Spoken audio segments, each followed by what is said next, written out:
Okay. Drew Wait. with. Okay, wait. Do you want to do it? Yes. Hang on. Hey. Okay. All right, go ahead. Hey, on first. All right. What's up, everybody? Come on. Got to be same distance. I'm not strong.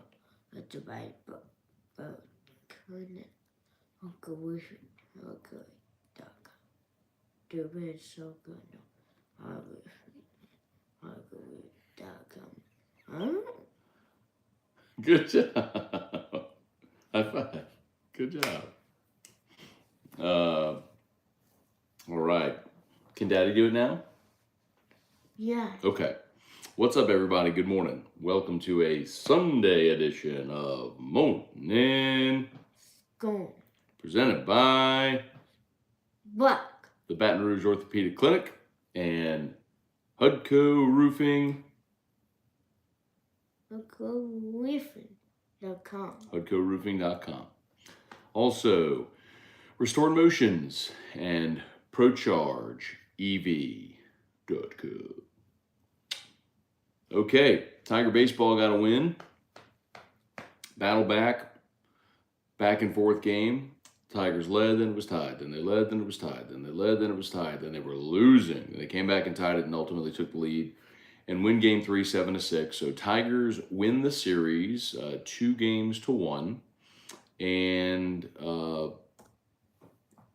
like we talked about yesterday, y'all, the season is an evolution. And you're going to continue to learn things about your team as the year goes along and who you can count on. And hopefully a lot of those things continue to show themselves. Christian Little gave you a great start, y'all. He went 9 up, 9 down over the first 3 innings and was really good. And then into the fourth, he walked the bases loaded. And then Gavin Guidry, wild pitch, allowed a run to score. And Guidry walked the guy. But you walked 4 in the inning and allowed a run to score on a wild pitch. But you know what? Credit Gavin Guidry for limited the damage to just the 1 run on the wild pitch. And what are you doing? What are you doing? What are you doing? And then. Dad's gonna sip his coffee. And then. So, we do that shit. Oh, you want to see that is what you want to see, right? Okay, sorry. And then of course we saw several other relievers. Riley Cooper came in, was effective. He pitched. He just recorded the 1 out. What, baby? And then. They brought him in, Riley Cooper, in to face 2 lefties back to back. Gave up a hit, then got a strikeout. Then they went to Thatcher Hurd, who gave you an inning and a third. And 5.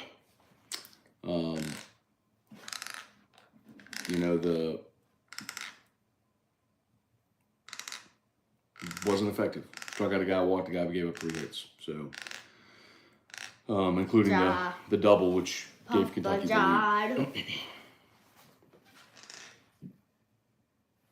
Okay. But then Bryce Collins came in, and that's probably the thing you saw. Bryce Collins came in, was awesome. He was dominant over 2 1/3. Just 1 hit, struck out 4, didn't allow a run, and he slammed the door. So great to see from Bryce Collins, who now Bryce Collins, the last 5 or 6 times he's gotten the ball, he's been really effective. So Collins was a good pitcher for you a year ago. He struggled early this season, but now he looks like he's steadied himself. So as Jay is kind of with his pitching staff because of the injuries, kind of building the bridge as he crosses it, trying to figure out who he can count on as you go through the season. The only way to find out is to put him in those spots and see how they perform. And so you're learning about your team. So, and then of course we definitely saw yesterday what the absence of Gavin Dugas in the lineup does.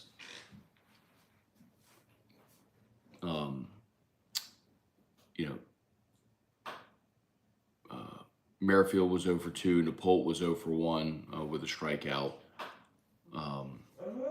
Costly double play with the bases loaded by Merrifield.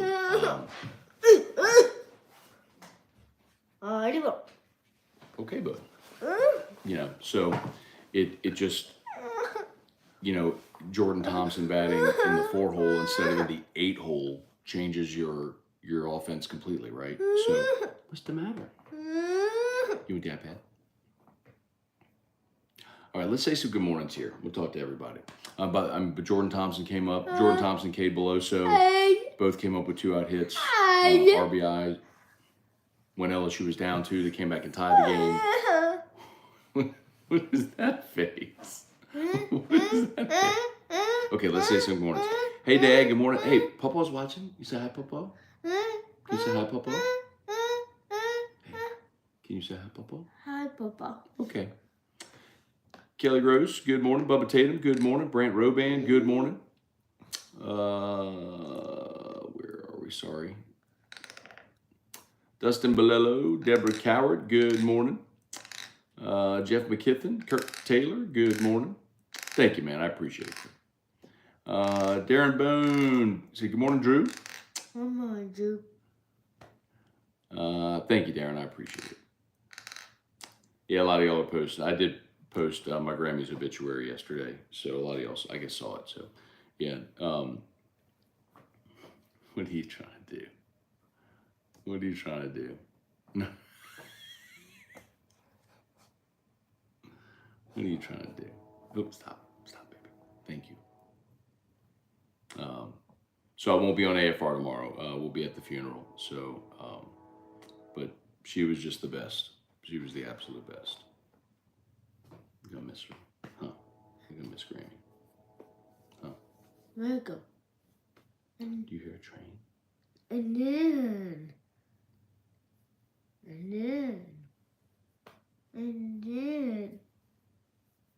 We're gonna do Dad show, and then after Dad show, Dad's gonna go to church, And and then we'll go to the mall, then. and then we'll go to Drew's house. And then. Okay. Park. Go. I'm sorry, but what? Go. Park. Yeah, we'll go to the park. Park. We'll go to the park and we'll look for Duke. Okay? Man. What, sweetie? Okay.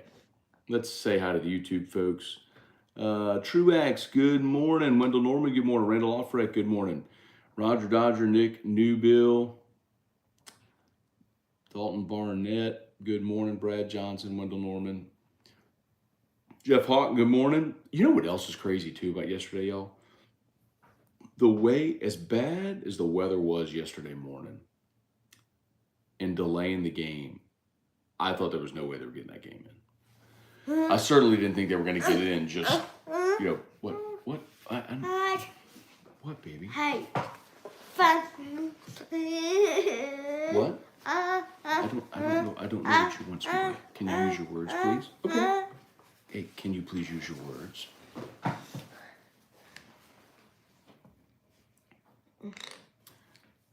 There we go. There you are. There you are. Okay. Sorry, Drew was trying to see himself on the screen. It wasn't loading. Yeah, I'm very, very surprised that they got the game in without any delays at all. So the fact that they got the game in and won it is a huge plus also. Gregory Gordy, Larry Gardner, Baby Bobby, good morning. Brett DeGrow. Now get E-Rock, make it a full family edition. E-Rock's sleeping. If she wakes up, I'm more than happy to do Ask E-Rock, but I don't know if she will. Strong Side, good morning. Donovan Thibodeau, good morning. Jeff G, walks, more walks, but wins away. So,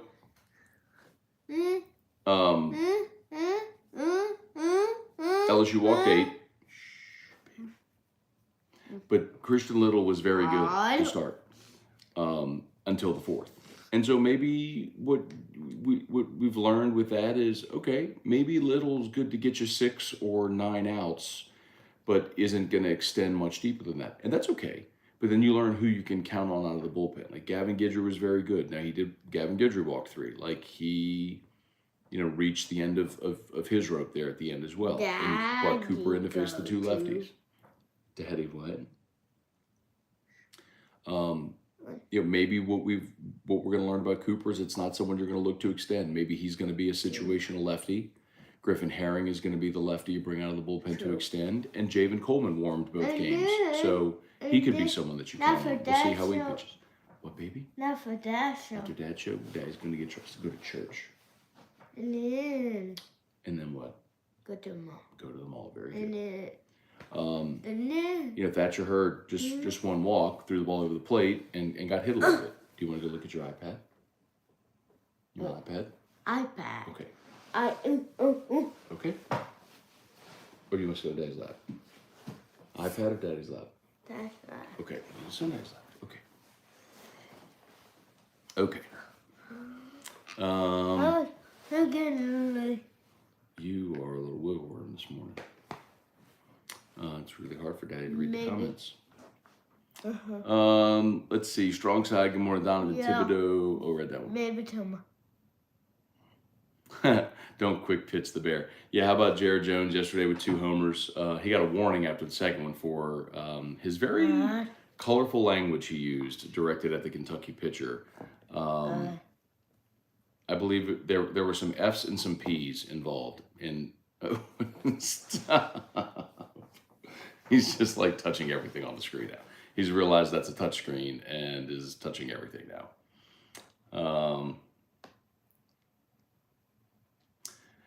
Jeremy Fontana, LSU pitching got to step up, too many free passes. So the walks, I agree with you completely.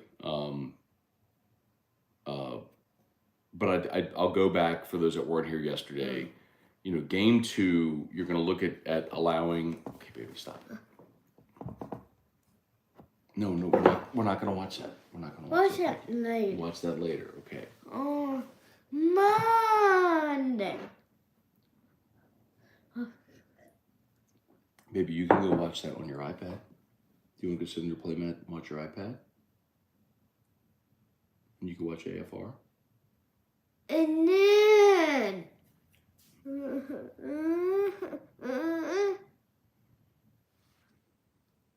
He sees, so I'm reading the comments on YouTube, and he sees below, like the links for, the suggested video links, and there are AFR video links. Well, he watches AFR videos all the time. So he sees it. He wants to tap it and watch it. Maybe tomorrow. Okay. Help. We're doing Dad's show right now. Yeah, Jeremy said hopefully Javen Coleman come back. Javen Coleman was in the bullpen the last 2 days. Okay, let's go watch your iPad. Come on. Okay, come on. Let's go watch AFR. It's okay.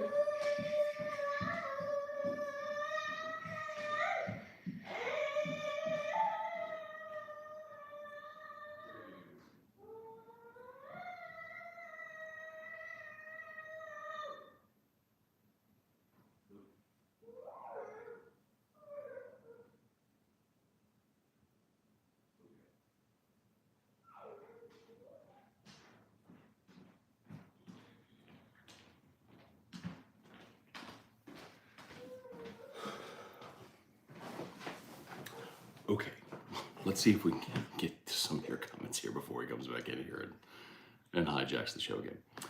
Jeremy, so Javen Coleman warmed the last 2 days, and I certainly looked like he was hot and ready to go in. Trivia Carter, good morning. Strong side wasn't pretty, but they got the job done.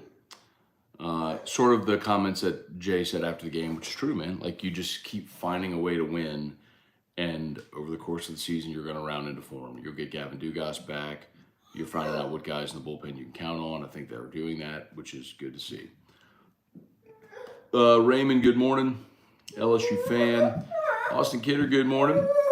Dad is here again. I sold him on your morning show. I love it. All right, Mr. Glenn. We'll see you here every morning. Devin Kelly, good morning. Brad Sullivan, good morning.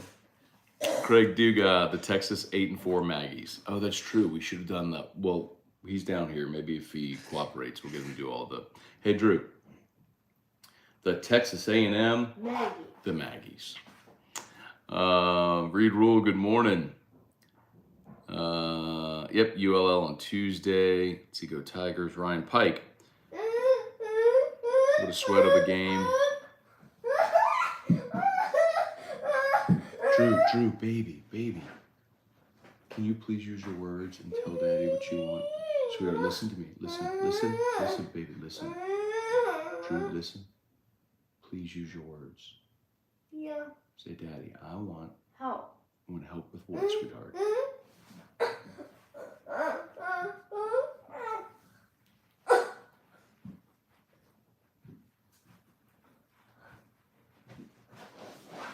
What do you want help with, baby?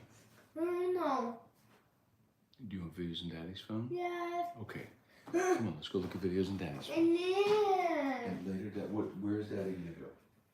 Church. Okay. And then to the mall. You want Dad to show facts? That's for baby. No. What do you want, baby?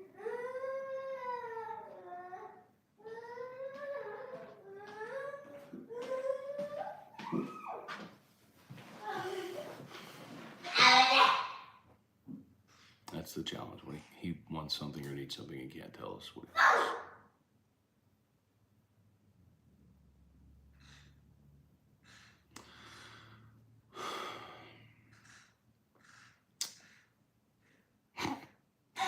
Have the Fairweather fans calm down after their game 2 meltdown.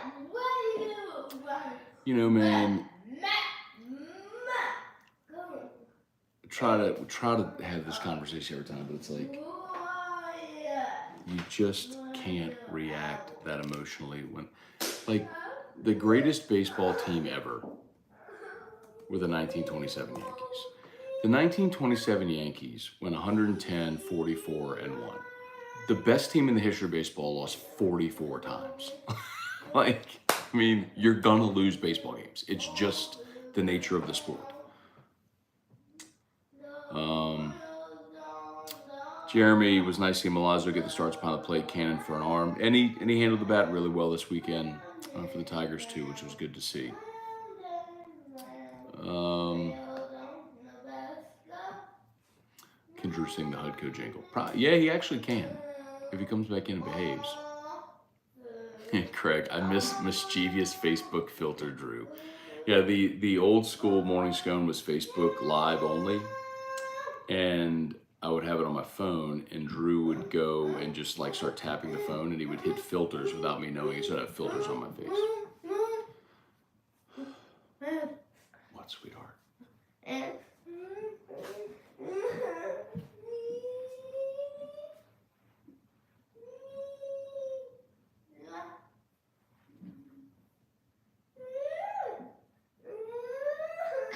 Drew, baby, please use your words. Help. Help with what, sweetheart? I know you need help. Can you tell me with what? So then we end up just guessing. We just guess what. Baby, and then where's Daddy going after Dad? To church. And then where are we going? We'll go to the mall, and then we'll go to the park. And then we're gonna go to Drew's house.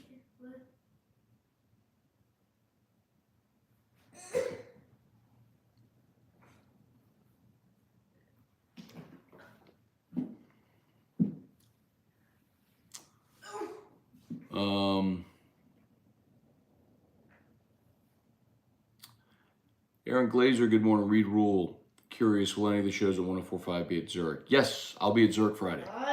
So AFR Friday from Zurich at the Walk-Ons tent at the 17 Green. So if y'all are going to be at Zurich on Friday, come say hi. Craig Duga, your Weller shelf is looking bare. Geez, how many How West you got back there? Weller shelf isn't bare. You just mean that the bottles, well, the bottle, like, I would say, so Special Reserve is almost full. The 107 is about half. The Weller 12 is down to about that much, but I got another one. The CYPB is about half, and the single barrel is about 3/4 of the way full.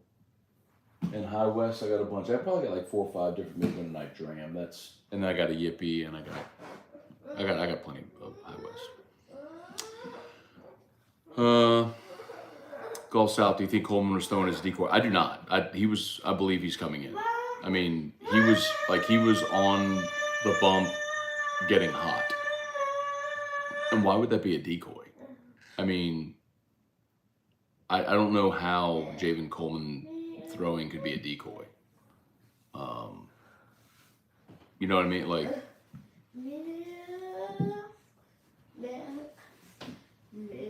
yeah, I don't. I mean, I think he was a left-handed arm getting ready in case you needed to go to him. Fred Sabrin, good morning. Cliff Nelson, good morning. Ryan Pike. I don't like how NCAA baseball Instagram captions their post down goes #1 after game 2 for shot content. That's not shot content. They were #1 in the country and they lost. I mean, you gotta get out of your feelings, bro. Like, you lost the game. It's okay. Trivia, kind of with Brady Neal in the lineup. I understand why Alex was in. I'm gonna tell you something, trivia. The biggest surprise, well, not the biggest, one of the big surprises of the weekend was when in game 2 they pinch hit for Milazzo. They did not bring Neal in defensively. They brought in Travinsky defensively, which makes me wonder if Neal might not be battling some kind of injury. I don't know. That is completely speculative. I really don't know. It was just very surprising because nobody is going to argue that Hayden Travinsky is a defensive presence behind the plate. He's certainly got power, but defensively, I mean, Travinsky and McManus last year were a defensive liability. Like, hi, baby.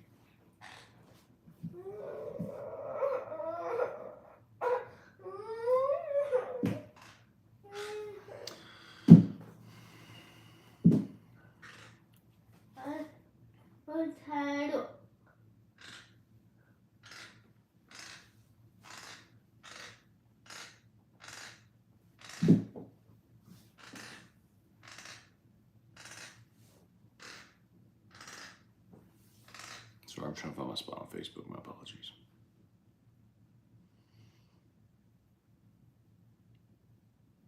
David Ezranak, is there a conditioning problem or mechanics problem in their pitching? I don't know what you're talking about with conditioning. Mechanics might be it whenever you're struggling to throw strikes. Scott Beckham, good morning.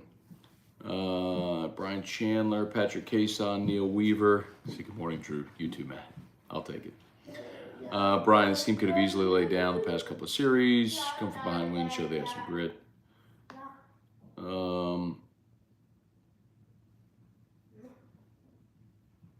Thank you, Ryan. I appreciate it. Ty Fly, good morning. Samuel Merrifield. Bryce Collins' performance was encouraging. It's amazing how little loses it in quick manner. What's the status on Neal and Kling? No updates on Neal and Kling.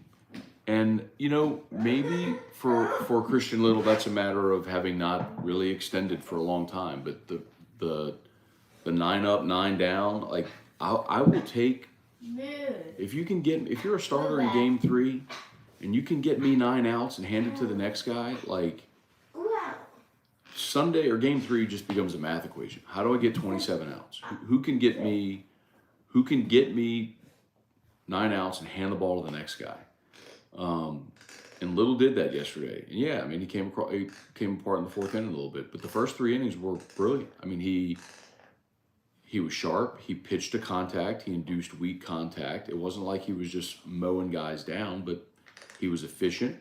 He was hitting his spots, and they were swinging at pitches and getting themselves out. So,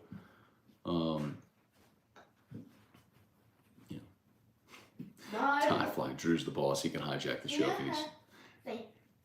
Who is that? Wait, don't pull him off the wall. No. Thank you. You saw the Drew Fathead behind the door and he's trying to pull it off the wall.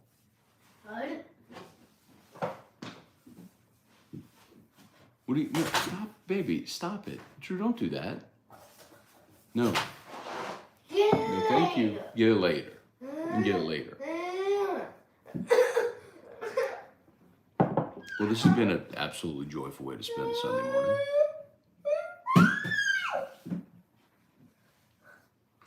bless y'all for hanging around. Go, go, go! I'm a bad infant, little kid. Wow! Go, wow! Go, wow! Kick rocks? Who says kick rocks? Ryan. Ryan says kick rocks.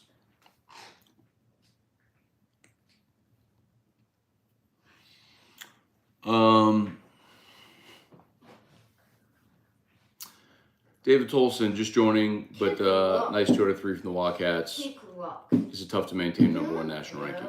Yeah, it is certainly. But I asked Kendall Rogers about that this week. So of course D1 had LSU number 1 after the weekend in South Carolina, and I asked him that. I said, what was the conversation like? He said, well, until we see something from LSU that suggests they're not worthy of being there, we're gonna keep putting them there.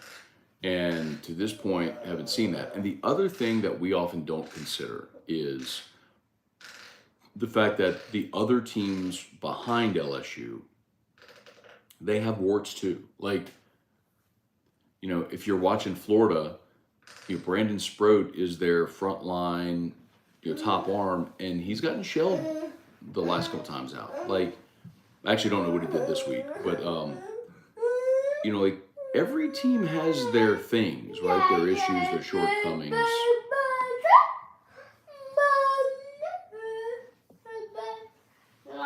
What, baby? And then, Daddy. Yes. And then, And then what? take a shot. Very good.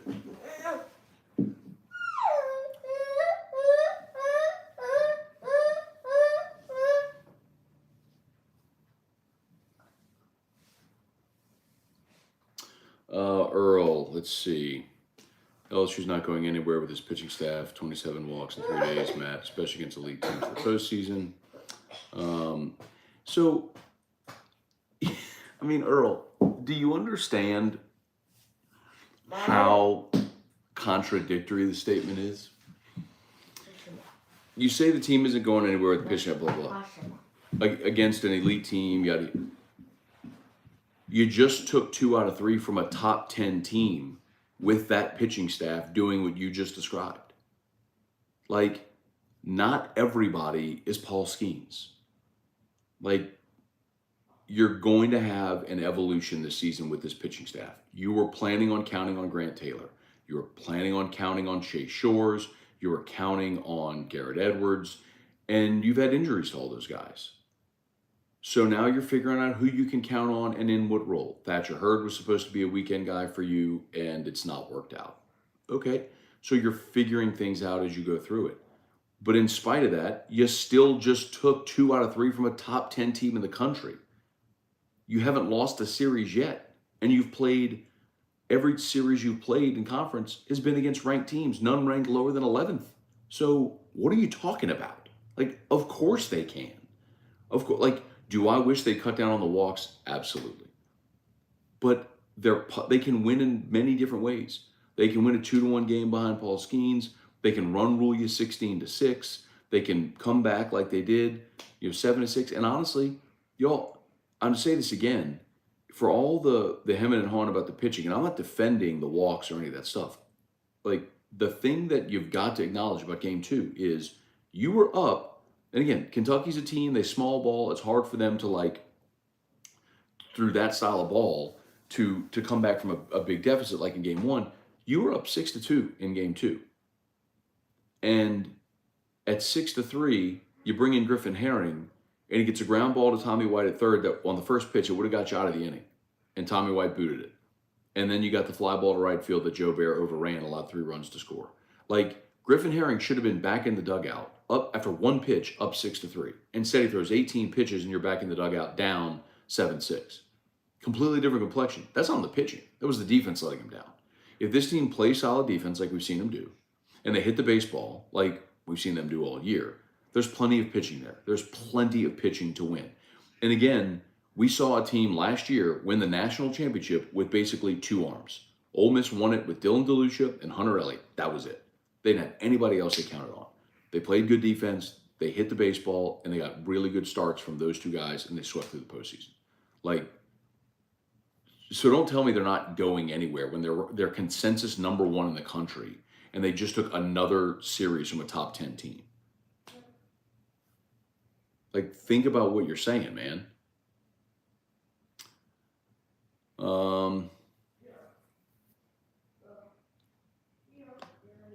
Chet Buxton, LSU Jim had a great run. They did finish fourth yesterday. The interesting thing when you watch like Oklahoma, who won the national championship, it's like LSU's got Haley Bryant, who's incredible. Oklahoma's got 5 Haley Bryants. It's crazy. Eric Wilderwater, more Matt. I feel like Guidry's role is going to end up being very similar to Chad Jones, minus the massive football player thing. 2 pitches, 1 is a plus put away, fair comp. I think stylistically maybe Eric, but the difference is Chad Jones was a stopper that wasn't going to extend. I think they're going to get Gavin Guidry to extend. I think Guidry is going to take the role Chase Shores had, where he might end up being first out of the bullpen and try to get you 3 innings. That's the difference.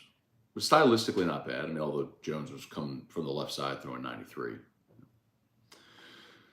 Antron Hemingway, good morning. Fred, have you heard news on Collins' back pain? I'm assuming he has back issues from carrying the... Stop. Damon Gilmore, good morning. Shelby Kelly, listen to Rosters to Riches with Taylor O'Brien. He's a great dude. We graduated from Terrebonne. Okay. Yeah, man. For those who don't know, Taylor is he's a videographer, content producer. He's the guy that Gordon McKernan hired to be his videographer. And so he's doing like if you see all the Gordon McKernan content, that's Taylor shooting and editing it. Golf South, do you think Coleman will be day 3 starter by the end of the season? Boy, it's impossible to say, man. I'll tell you this. Javen Coleman at his best is LSU's best left-handed arm. I just haven't seen him to know how close he is to being at his best. And if he does become your day 3 starter, that allows you to keep Griffin Herring in the bullpen as your best left-handed arm out of the bullpen. So I think that would be awesome if he emerged as a day 3 starter, but I would think it would be awesome if anybody emerged and solidified themselves as a day 3 starter. Anthony Court, good morning. Seemed like last year I was able to get all the LSU baseball games on my ESPN app through Hulu. This year they're not available. Did this change or is it user error? Anthony, it's probably user error, man. I don't know what you're doing. If someone has an answer for Anthony, let him know. But I mean, I streamed it yesterday. I don't have Hulu, but it might be a thing where you have to be subscribed to ESPN Plus. So like, if it's a game on cable, maybe you're able to stream it on Hulu. But if it's not on cable and it's stream only on ESPN Plus, maybe you have to have the ESPN Plus subscription. That may be the answer. If somebody knows for sure, please let Anthony know. Shane O'Mac, good morning. Matt and Drew, did you keep David Griffin's postseason press conference? Seems like he's had enough and ready for the team to produce. I mean, that's fair. I think we're all ready for the team to produce. It was disappointing, man. I mean, there were a lot of expectations on this team. Peter, sorry to hear about your grandmother. Thank you, Peter. I appreciate it, man. Yeah, man. So my Grammy passed on Wednesday, and it was my dad called me to tell me like after I got done with AFR, I was driving to Scone and Tea at Oliver Twist. So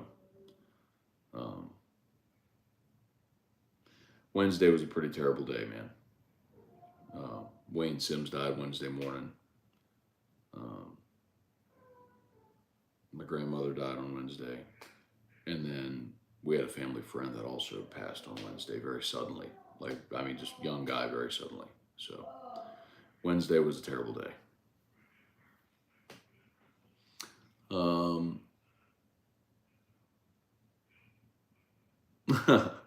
Drew Fathead, let's see it. Hang on. It used to be, there it is right there. It's on the wall. It used to be, Eric, that was done for his birthday party. My buddy Matt DeVille with Greeting Yards. Greeting Yards BR, by the way, shout out. Like for birthdays or anniversaries, people have like the signs in the yard spelled out and all this, like Matt DeVille does those. So Greeting Yards is the company. So we had one that was like for Drew's birthday party and we had that made, and so he let us keep that. So for a long time, it was right here because Drew was always on the show when he was little, and then like I was doing the show while he was still sleeping, and so people were like, "Where's Drew?" So I just put that here. But anyway, then I just taped it to the wall over there.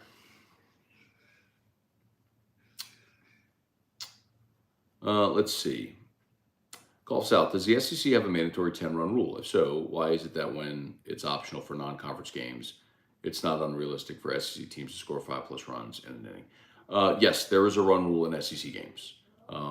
For non-conference games, the run rule has to be agreed upon before the game by both teams. So in league play, you're not wrong about rallies and things like that, but what they're trying to prevent is, 27-3 games that you end up using a lot of pitching. It's more of a preserve your arms type rule, which I don't hate. The thing that we sometimes do forget, like when we talk about the walks or whatever, like it's still college baseball. These are still college players, college pitchers. They're not going to be as precise as guys you watch in the pros. I was having this conversation yesterday with a friend who's like, I wish they would put K-Zone on the screen for college baseball. And I'm like, you don't want that because this happens every year in Omaha. They do it in Omaha every year. They have K-Zone up, and you end up seeing there's always a melt because people watch K-Zone and they see umpires giving strikes outside of K-Zone, and they do that in college because they're not professional pitchers. Sometimes you do expand the zone. So like, I mean, despite what our perception is on those, you still got to remember, like, these are college pitchers. Most of these guys are never going to sniff Major League Baseball.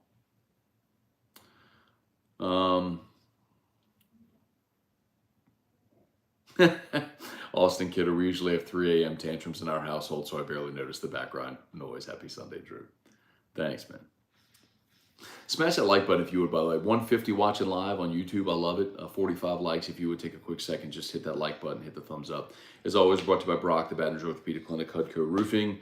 Need an orthopedist, of course, you call Brock. Awful weather throughout Louisiana yesterday. If you found yourself in need of a roof repair or any issues, give us a shout at Hudco Roofing, hudcoroofing.com. And I've got the ProCharge link pinned right there. So ProCharge giving away 3 free EV chargers at the end of this month. So you got a commercial building, a business, anything like that, just click the link, fill out the form. 3 people win a free EV charger for their business at the end of this month. Let's see. Read rule, this might be a top 10 episode. Thank you, Drew. LOL. I guess I've learned that sometimes what y'all want is the chaos. I think he wants Wheel of Fortune, maybe. Jesse Post, good morning. Gulf South, don't think Wake Forest has played hard of a schedule as LSU. That's part of it. Let's see if there's a... Let's see, updated RPI. Kentucky's still number 1 in the RPI because, of course, like it's about who you play and when you play. Let's see, Wake Forest is 5 in the RPI. They're let's see strength. 29-4, 9-3 on the road. Let's see, need an expanded RPI, but anyway. Fred, let's see. Not trying to look ahead. We can get in the winners bracket in Omaha. That plays well for us. Skeens could pitch 1 and 3. Stays in the winners bracket. I mean, that's the key, of course. Yeah.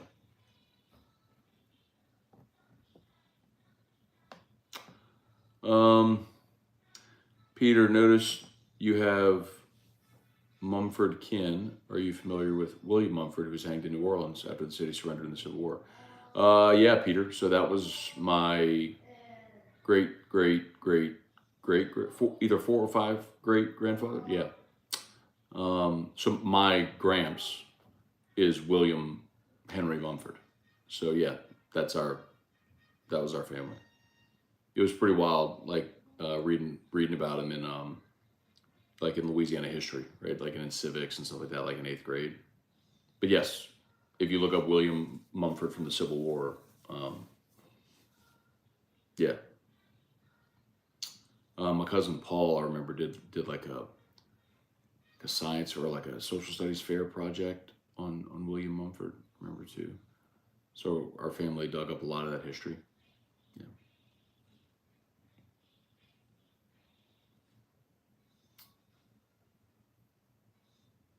Yeah, it was kind of a wild story, as I recall. He, um, when the New Orleans had surrendered, he essentially ripped down the American flag that was flying over the city, and so they hanged him. Um, I gotta refresh my memory on it. It was something along the lines too, of like maybe like he didn't even get a trial, or he get a fair trial, or something like that, and or there was, or like he was ordered to do it, or so. I'm fuzzy on the details right now. It's been a long time, but yes. Jordan Mumphrey, LSU is at the toughest SEC schedule to date. We're about to put some separation between the leaders in the league. Roger Dodger, I was thinking this week, do I need to lower my expectations? They've done everything we thought they would do preseason.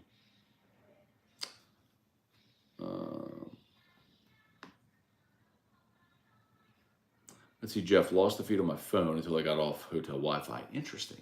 Maybe the hotel had some type of block or something like that. Talking about streaming the game yesterday. Don't know. That's bizarre. I don't know. Daniel Blunt, good morning. Fred, I don't think our fans appreciate how good the team is. Nearly all our top arms have been injured. We're still winning every series against top-ranked teams. Majority of teams wouldn't. Yeah, look at Arkansas. Lost their top arms. I mean, the better. I think the better example would be Ole Miss. I mean, Ole Miss went from winning the national championship, and now, of course, Hunter Elliott is out for the year, and they have no answer. They are literally the worst. I mean, them and Mississippi State are the two worst teams in the league. It's stunning. Huey Lipsy, good morning. Let's see, Bo, flipping back and forth from LSU to the Astros game, you see the difference in how good pitchers are with hitting their spots. They're big leaguers. Like, yes, of course.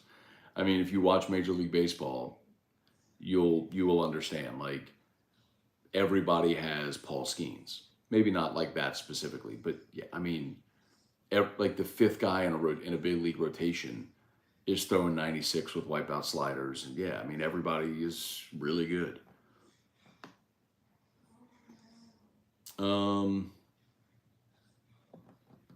Ryan Slayton watching from McHenry, Maryland. I live in Baton Rouge, coaching JUCO baseball in Maryland. Okay. All right, Ryan, thanks for tuning in, man. Shane O'Mac, Anthony. Okay, y'all tell me. We're LSU fans, of course. We like chaos. Delton Dew said, "Good morning." Kalua Midoriya, good morning. Any chance Shores or Edwards are back later in the season? So I'll repeat what I've told y'all. Nothing's official. And I don't know that Jay is ever going to officially say anything. It's just not his nature to be forthcoming about injuries. He feels like it's a competitive imbalance. I will just tell you that I am not expecting Chase Shores or Garrett Edwards to pitch the rest of the season, if that helps. Based on the conversations I've had with people close to the situation, I think it would be very, very surprising if either of them pitched the rest of the season. So, make of that what you will.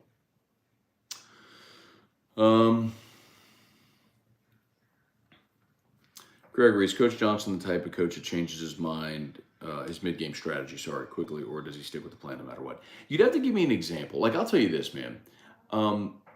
My thing is always, you've heard me say this, when it comes to baseball, it's a game of failure. So as long as the coach in the managerial decisions of the game has good logic with why he did what he did, I can live with the result.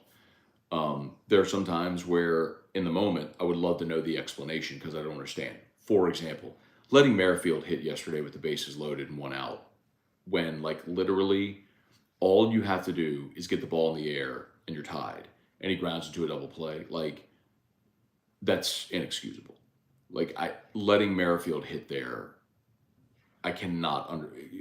It's not like he's so great at second base. You have to have him. Like, DH Pearson right there, get the ball in the air and get a run home, or work a count, draw a walk, whatever it may be, and then put Napolt at second base. Like, that's the kind of thing where I'm like, okay, well, why did you let Merrifield hit there? And in the moment, I'm going like, he's not going to let him hit. Right? So it's not hindsight. It's, what are you thinking right there? That's my thought. Jeremy Lane, where'd you get the shirt? I hit bomb shirt. So after the Peterson phenomenon, we had these made. And I don't know if they're still for sale, if there's any more. We sold them, and I don't know if there's any more that still exist.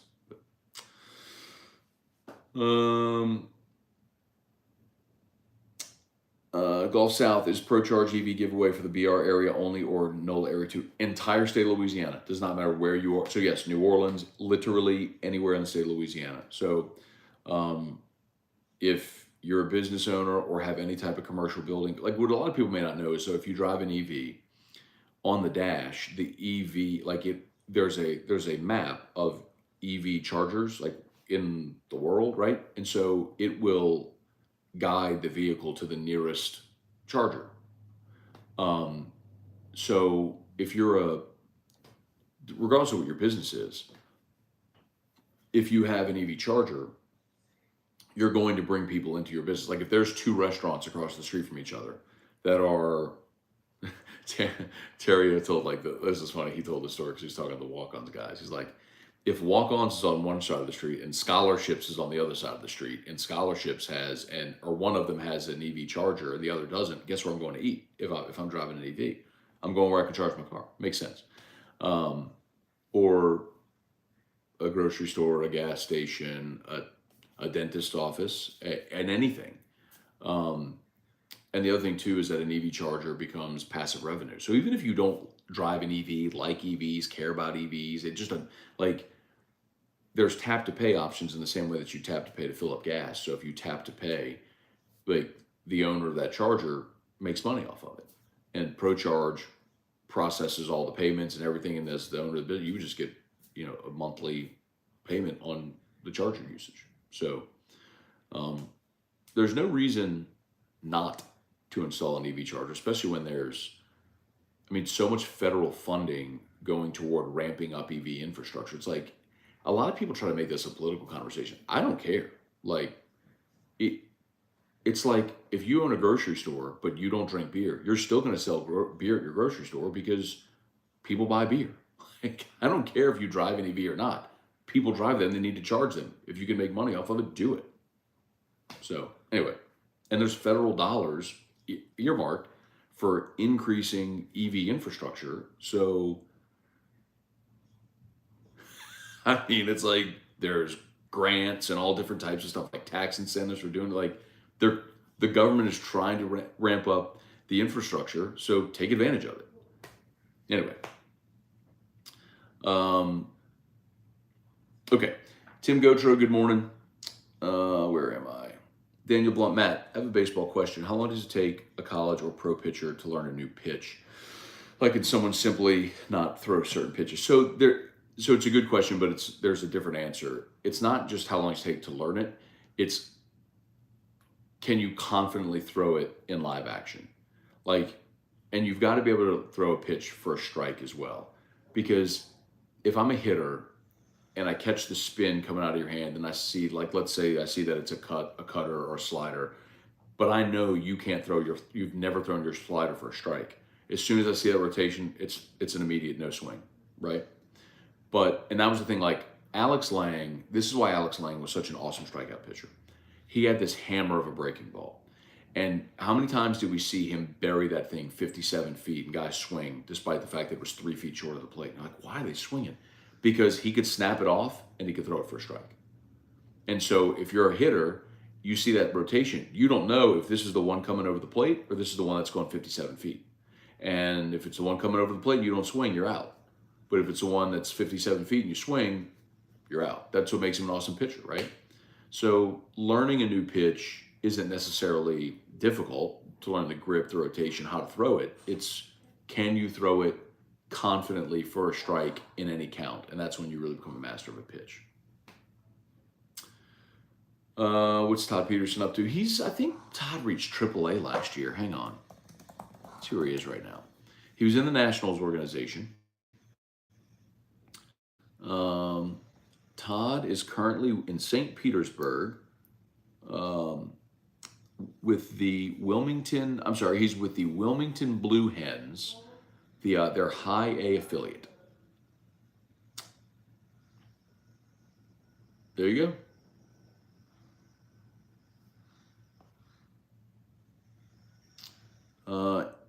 Not doing so great so far this year. 4 2/3 innings pitched, 4 strikeouts. Pitched in 3 games. He's got a 7.71 ERA. Not super great.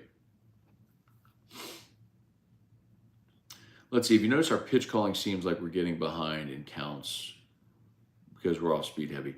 Well, that goes back to the thing. Like, if you're going to throw an off-speed pitch early in the count, it's because you know a lineup is sitting fastball and waiting for the fastball and being aggressive to swing first pitch fastball.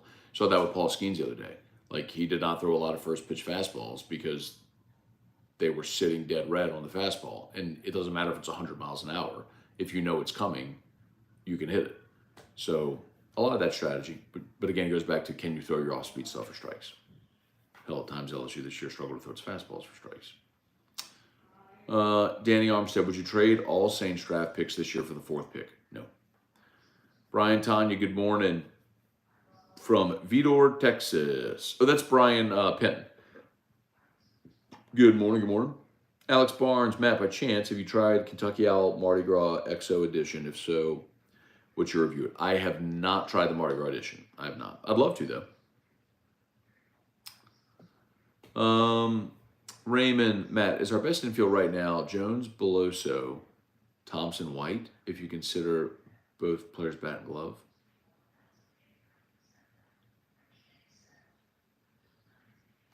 Okay, where I'm confused now. So Thompson at short. Beloso would only play first. So what are you doing with Jones and White? That doesn't make a lot of sense. With where you would have guys playing. So no, that actually doesn't. I'm not trying to be rude or anything, but that doesn't make sense at all. White's at third, Thompson at short, Beloso at first. You're saying Jones at second base? Who do you have at second?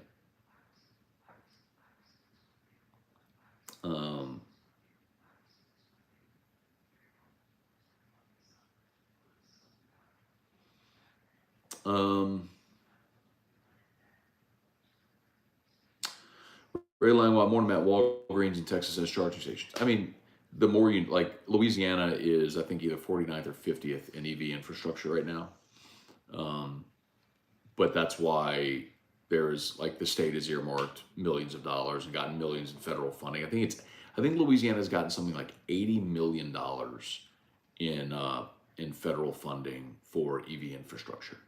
So like, especially if you own a business within a mile of the interstate, because that's the one, right? Like if someone is driving the interstate, they want to be able to take an exit and have an EV charge similar to a gas station, right? So it's worth looking into, man. I'm telling you, call ProCharge, have that conversation. They can even help like with grant requests and stuff like that. If you own a business or know someone that does, like, there's no reason not to. I mean, it's like whether you, well, any other way to say it, man, whether you like EVs, don't like EVs, it's irrelevant. It's like, a dozen years ago, people who, I'll never have a smartphone. Well, yeah, you will. I mean, but anyway, it's like, I'll never carry a cell phone. Yeah, now we all have cell phones. I'll never be on TikTok when everybody's on TikTok. Oh, whatever. Um,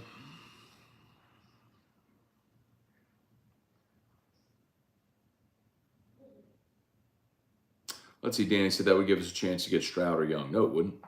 Not fourth. Stroud and Young are going 1-2. I would be stunned at any other scenario. I think Bryce Young is going to go to Carolina at 1, and Stroud goes to Houston number 2. So trading up to 4 doesn't get you either one of those guys.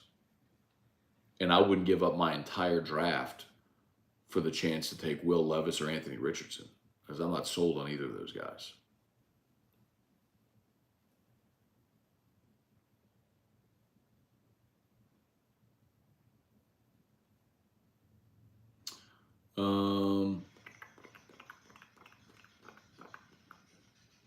Huh. Brennan Huff said a college hitter sitting dead red will still miss a 100-mile-an-hour fastball most times. That is not accurate at all.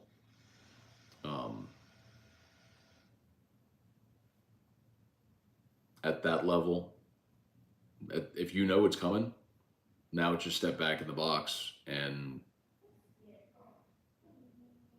just have your load quicker and ready to swing. Now, you could argue, you say pitch calling is getting too cute, challenge hitters. I'm okay with challenging hitters. Like, I would rather throw the ball over the plate, induce weak contact, and let your defense play behind you. I'm with that. But a college hitter sitting dead red is not going to miss a fastball very much.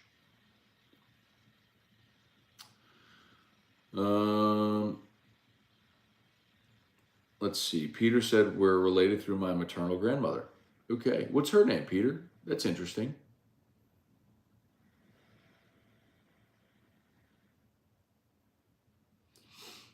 Let's see. Okay, Dev. You keep holding out, Dev. Devin's like, I'm not on TikTok or Instagram. Okay. So you're the one. Okay, got it. Danny Armstead, what do you think of LSU's chances on Bear Alexander? I have no idea. Bear Alexander is the defensive lineman from Georgia who entered the transfer portal. I don't know. They certainly addressed defensive tackle in the portal this year. That's a young guy that you could certainly bring in, be part of a rotation. It could maybe develop over the years. But I'm never opposed to adding big, strong, physical linemen. You can never have too many of those. So I don't know where he's going, what his thoughts are, but I'd be for it. I mean, he's a big old dude. Let's see, Matt, good morning. Matt working as we speak, delivering packages on Amazon Sunday. Okay, making that easy money. All right, Matt, go get it, man. Get your bag. Get your bag, bruh. Let's see. Jump back over here to Facebook. My apologies, y'all. Missed some of these Facebook questions a bit ago. Sorry about that.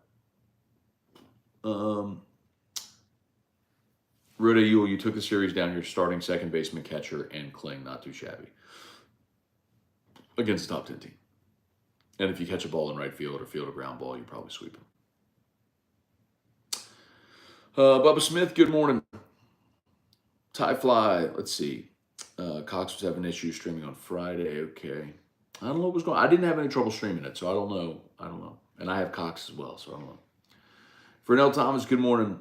Let's see. Becky Herod, good morning. Sorry to hear about Grammy. Grandmas are the best. Miss mine very much.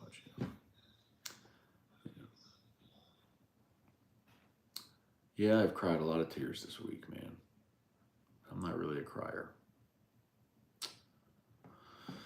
Bart, let's see. I don't understand people talking about being down a catcher. As of right now, you have the catcher playing. That's the better defensive catcher and hitting the best of the catchers in the game. How's that a negative thing?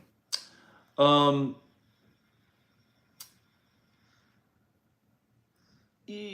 think mostly because Brady Neal has been your starter, right? But Jay said it. He views them both as starters. And what Milazzo showed you this weekend is he's obviously capable of stepping right in and You give him a large sample over the course of the weekend, he's still going to be just fine. Um, the interesting thing Jay said earlier this week is when Leah Van asked about Milazzo getting more playing time, um, because he's hitting better and kind of is the better defensive catcher. Um, Jay pointed to on base percentage. So Brady Neal's on base percentage is 411. Now he's hitting 209. So not great, but his on base percentage is 411. So he has walked 21 times and he's been hit by a pitch 4 times. He sacrificed 3 times. Now Milazzo's hitting 341. So Milazzo's hitting 130 points higher. Now, granted, he's only had 41 at bats, but his on base percentage is 417. So Milazzo's got the higher batting average and a higher on base percentage. So he has been a more productive offensive player for you this year. And he's got 5 sacrifices on the year. So anyway,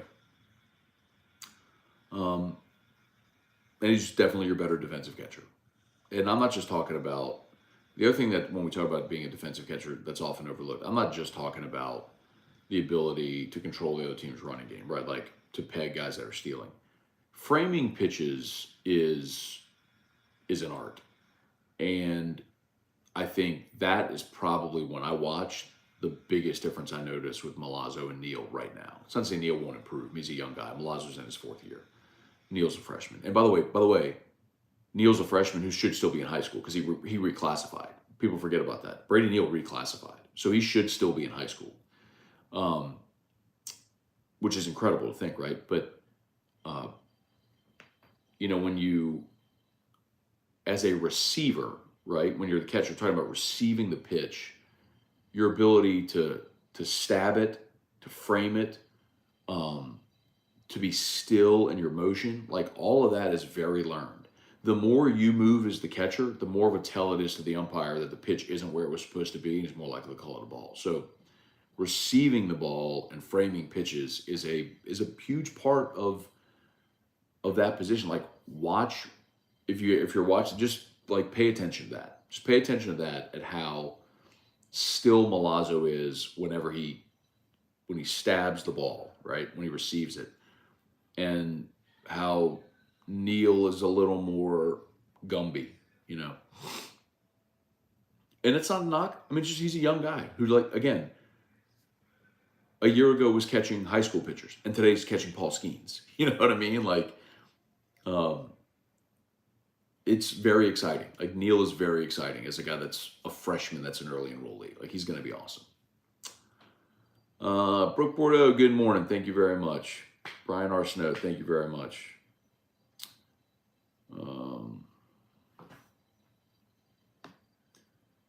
Michael Thacker, 1 point toward the end of the game yesterday. Chris Blair said we hit in 7 double plays of the series. They did. How do you combat this? Just try to elevate. So some of it's situational, right? Like sometimes you don't want to elevate the baseball. If you have a runner on third and less than 2 outs, yes, your job is you have got to get the ball to the outfield. Unless if the defense is playing back and seeding a run, then you have to hit the ball to the right side. Like that's having a team first approach at the plate. If there's a runner at third base and less than 2 outs, your job at the plate is get that runner home. It's not hit a grand slam. It's not try or hit a home or try to pimp something. It's you have to get that runner home. And sometimes that means just putting the ball on the ground to the right side to get the run home. Sometimes that means elevating the baseball, get to the outfield so your runner can tag. I mean, that's a team approach. And the double plays this weekend were very, very concerning. And you tip your cap to Kentucky because not only did their pitchers induce them, but their defense made the plays behind them. It's big spots too.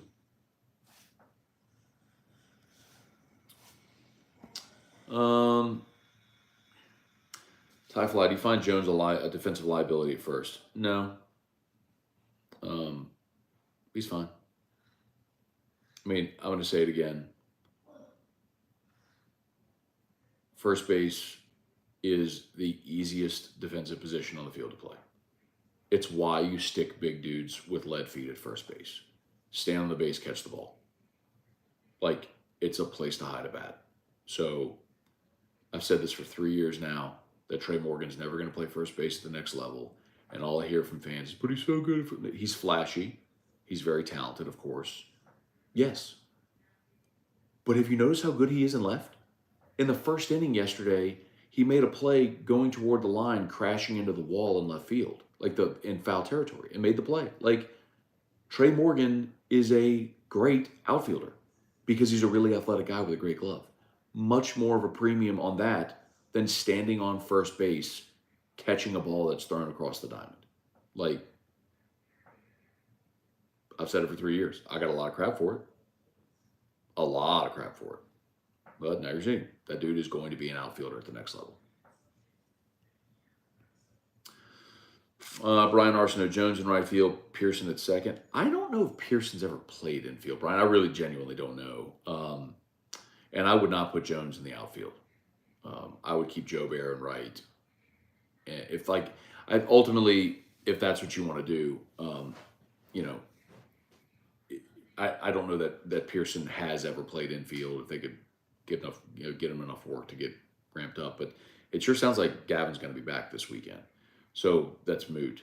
Really what it comes down to, if you try to make that change, you keep Joe Bear in right field, then you have Beloso, Jones as your option at DH if you move Morgan to first or get the extra outfielder. So I think they found their lineup, man. It's Joe Bear in right, Morgan in left, Jones at first, you DH Beloso. I mean, I think that's your lineup.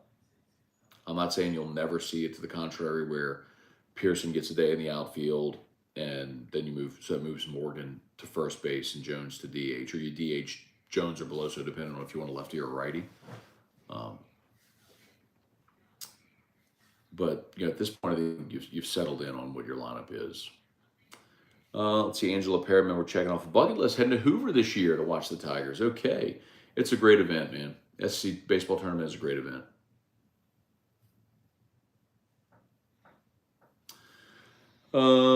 Zachary Hardy, yeah, please smash that like 157 watching. Really appreciate y'all hanging on, man. 157 watching. If you would, take a quick second on YouTube, smash that like button. If you're new, please subscribe up to the channel. We're live here every single day on Morning Scone. This is episode 1899. So tomorrow is episode 1900. We're 100 away from 2000. So 1,899 consecutive days we've done this show, and appreciate everybody who keeps coming back, man. So thank y'all very much. What time is it? 10:20. Do a couple more. Zachary Hardy, any players for LSU football you've heard enter the portal? No, not yet. And the odd thing too, Zachary, is keeping in mind, so the portal opened Saturday, so yesterday, for the second window. Well, LSU's spring game isn't until this coming Saturday. So it's not to say guys couldn't enter the portal while spring is still going on. That would be a little bit of an oddity maybe, but not that I've heard, no. And it's not to say there won't be. I'm sure there will be, but not that I've heard. Let's see. Who would you like to LSU to play in future spring games? Danny, we've talked about that over the years about could you play another team? And I know there's a little bit of movement in that. I don't really need that, honestly. When you ratchet up the intensity, you play someone else like that, the only thing that does is increase the chance of injury. So I don't need to see a spring game where you're playing another team. I don't need to see a spring game, period. Damn it, I'm the one. Call me Neo. That was good. The ABC broadcast for gymnastics was terrible for LSU fans yesterday. I streamed it, so I watched I had baseball on TV and I had the gymnastics meet on my tablet, and so I had the 4 boxes where you could watch all the rotations at once. So, and I didn't have the audio on, so it was fine for me. Gregory, on a different in women's basketball sports, what's the odds the good player and the transfer portal from Louisville chooses LSU? It's about Haley Van Lith. Yeah, I mean, look, you certainly wouldn't count Kim Mulkey out. And the other thing, too, is Haley Van Lith did I mean, one of her finalists was Baylor when she was coming out of high school, and Kim Mulkey. So, um, I I mean, I don't know Haley Van Lith. I can't tell you what she's thinking. What I will tell you also is with the Cavender twins leaving Miami to quit basketball to just start their professional career, influencers, whatever opportunities they have. Um, John Ruiz, I'm sure will go make a strong NIL push for Haley Van Lith. So we'll see. Danny Armstead, do you think Walker Howard will end up sitting as long as he would have if he stayed at LSU? Maybe, Danny, but again, we talked about this when Walker left. It wasn't about going somewhere to have an opportunity to start. It was if he had come back to LSU for another season and was playing scout team again. I mean, I had this conversation after when Walker left. There were 4 practices all year, 4, all season, that he was with the offense, 4. Because when you're third team, you're running scout for defense. So he's basically just giving the defense a look at the other team's offense. He's not working LSU's offense, not working with LSU's receivers, timing, any of that sort of stuff. So felt like he wasn't getting a chance to get better. It wasn't to have an opportunity where he was going to be guaranteed a place to play. I mean, he went to Ole Miss where they have an incumbent, and they were bringing in Spencer Sanders, the senior from Oklahoma State. So, and he knew that, by the way. Walker knew when he committed to Ole Miss that Sanders was already coming. So it wasn't about sitting. It was about having an opportunity to compete on the offensive side, which he wasn't going to get for another year. He didn't want to sit for 2 years running scout team.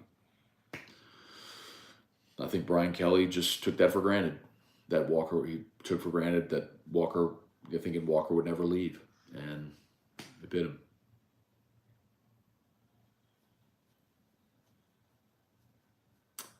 Let's see, Troy Aber, good morning. I don't know how you tolerate the teeth grinding sound. Teeth grinding sound? Talking about Drew?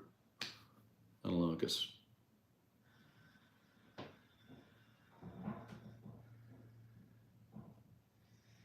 I mean, he's watching a video of a blower right now. That's what, if you can hear that, that's what that is. That's not teeth grinding.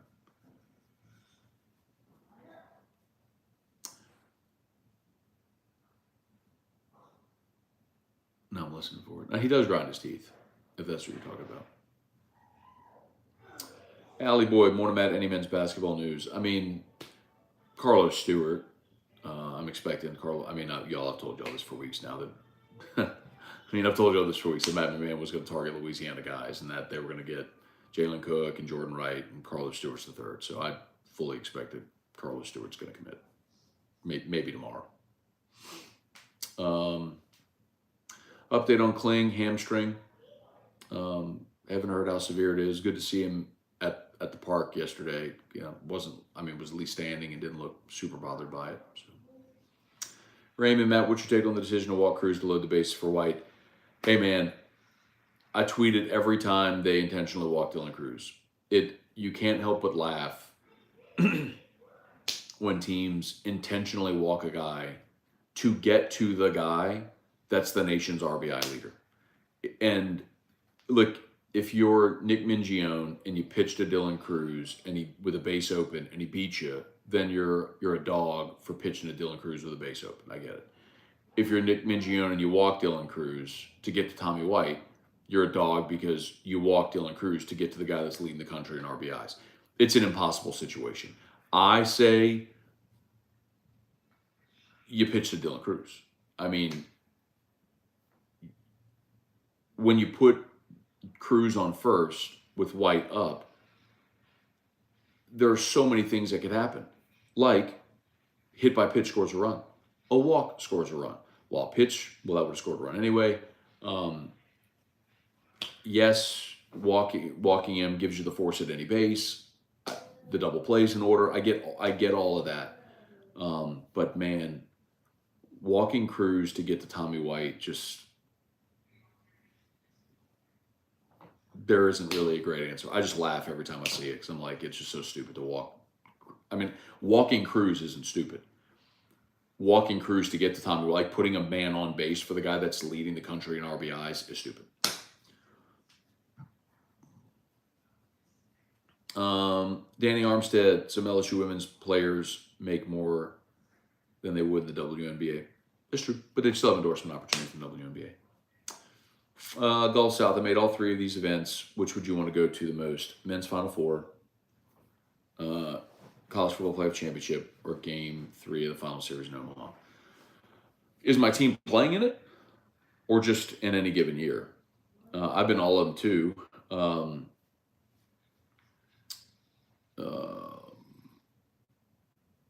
I mean, my team's playing in it, College Football Playoff.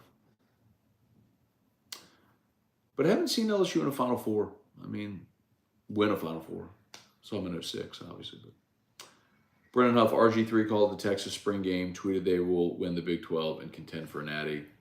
All from him watching a spring game. Okay. They got talent. Hey, all right. Craig Dugas. Louisiana's going to get some Heaven Hill 7-year bottle and bond. So good. I love it. That's fantastic. Snag me a bottle, Craig. Okay, y'all. I think we're done. Cool. Thanks for watching. As always, shout out to Brock, the Baton Rouge Orthopedic Clinic. They're the best. You need an orthopedist. Remember, alternative to the ER. If you find yourself in need of an orthopedist, just swing on into Brock. HUDCO Roofing, HUDCOroofing.com. Do business with someone you know. A lot of terrible weather. It's beautiful today, but terrible weather yesterday. So if you were affected by any of that weather yesterday, give us a shout at HUDCO. We'd love to help you out. HUDCO Roofing, HUDCOroofing.com. Restored Motions. You got pain? Book a session. Crystal Poche, Restored Motions, and restoredmotions.com. And ProCharge EV, the pin link right there is for the ProCharge charger giveaway. 3 businesses in the state, no matter where you are in Louisiana, are going to win an EV charger for free installed at the end of this month. So enter today. Link is right there, ProChargeEV.com. All right. Hey, well, you're happy now. Yes, you are happy now. That's way better than before. Thank you. You want to say bye to Dad, Joe? Bye, Dad. Okay. All right. Y'all have an awesome Sunday, and we'll see y'all later. Peace.